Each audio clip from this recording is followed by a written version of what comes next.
lesson number 1 is called don't put your head in the sand. If I ever feel pain in any business situation, I'm like this, what's the lesson? Quick, what's the lesson? What's the lesson? Because I want to hurry up and change it, because if I don't, it'll get harder and harder and harder. So I sort of call that, don't put your head in the sand and think it's all going to get better or blame it on everyone else, because invariably there's at least one thing which lies with you. Lesson number 2 is called, what are the numbers saying? In business, numbers do the talking, and you absolutely have to understand the numbers. And just say you're at school and you had a really crap maths teacher, doesn't mean you're bad at maths.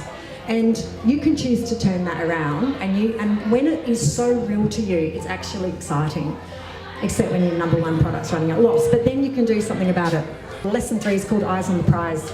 Verbalise your goals constantly, because what you say is what you move towards.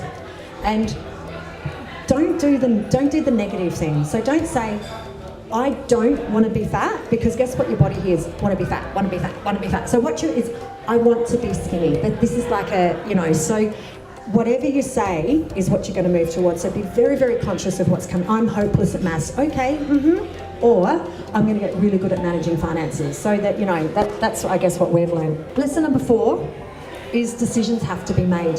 And so the bigger the business, the bigger the problems, is essentially what it's about.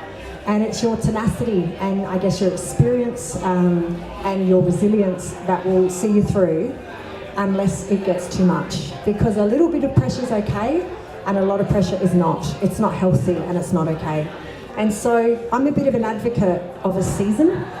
And I knew going through due diligence last year that there was an actual end date. And thank goodness, because again, I just held on. But if there was not an end date, that would be really bad and that would be really unhealthy. And so I always encourage people to say, if life is really, you're in the trenches right now and there is no end, you've got to do something to make sure there is. It's that whole pain of change. I'm going to leave you with a final thought, and I'm actually going to read it because I'm terrible at remembering it. And I've got a girlfriend who says this all the time. And it's, if you think it, there is some chance that it may happen, just by thinking it. But if you write it down, the likelihood of that happening will double. But if you tell a person, you increase the likelihood of it happening by 10 times. So the moral of that is find the right person and tell them all the time, because that's what my husband and I do. And I think that that's quite possibly what the Executive Roundtable does. So thank you for having me, and I'll hand over the...